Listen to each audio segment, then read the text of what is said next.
So probably the most unique feature about CNC4 from a multiplayer standpoint is our domination mode. So the way domination mode works is you have 5 goal nodes, which we call our Tiberian control hubs, spread around the map. And the objective is to capture those nodes and hold on to them for as long as possible to accumulate points so that your team can win. So there's a variety of ways to win, but it's not just killing the other guy, it's objective based. Though you can kill the other guy, it will help you win. And the bigger the thing you kill, the more points you get. Along the same lines, getting rid of base building means that you want the player to be able to do something across the map and really be able to project power in different areas and take control of it with units or resources or what have you. It's more about working as a team, working with 2, 3, 4 other teammates to really spread out, capture those nodes, use the class system to actually hold those nodes and then branch out. So you play as a group as opposed to just being 5 guys on the same side all trying to kill the other person. We try and encourage team play. What this results in is a case where team play is much more important than it was in previous games. Although in previous games you could quickly run in and decimate somebody's base, in this particular case, if you're not constantly aware of the battlefield, where your forces are and where the battle lines are drawn, you're not going to be able to hold control of those Tiberian control networks and not going to be able to win. We've lost Node 1. One of the things that we really wanted to focus on in Command & Conquer 4 early on in the development process was the fluidity of class changing and really your ability to strongly impact the game in a very different way by playing each individual class. Being able to respawn really changes up how you play multiplayer because you're no longer damned by the choices you made at the beginning of the game. It allows you to take more risks. You're able to maybe try out a strategy from the get-go. Say you choose the support class, and you go and try a strategy, and maybe it doesn't work out. You get ambushed, you lose your crawler.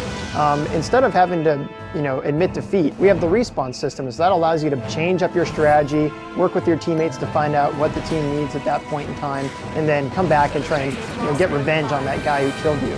That's exactly what Command & Conquer 4 is all about. Getting into the action as soon as possible, not having a whole lot of wait time in between, and being able to make those split-second decisions that turn the tide of battle completely in the other direction. Capture 3 control nodes. While CNC4 was designed around team play, it is actually an extremely fun 1v1 game. So hardcore 1v1 players, they can play 1v1, but we really want to draw them into the team play experience. We went to the point of having some of the world's best 1v1 players, guys who crush me without even loading the game, come in and play CNC4 and give us their feedback. One of the most surprising pieces of feedback we got was that they enjoyed 3v3, 4v4, and 5v5 a lot. But really, when it gets down to it, what makes Command & Conquer 4 the most fun in terms of team play, and what's really going to appeal to these high-end players, is how the different classes mesh with each other.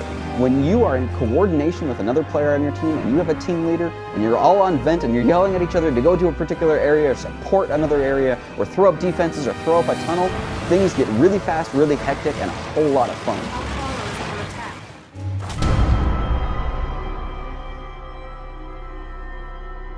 Just like in multiplayer, it's going to be very important to coordinate with your teammate in co-op to have the most optimal single-player experience. Yeah, you could both build tanks, but ultimately when something flies into your radar, you're not going to be able to shoot back at it. It's the best idea to have one player as one class and another player as another complementary class. Where, the class that you're playing, the class that your teammate's playing, the communication, all of that is still there.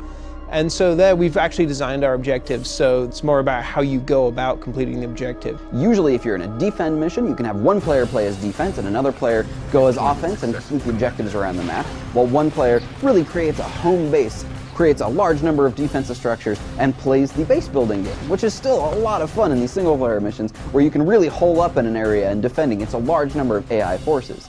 We don't want it to be, this is the offense class objective. It's more about, this is the objective. As the offense class, you could take this route, but if you were playing as offense and your friend is defense, this is a good way to do it.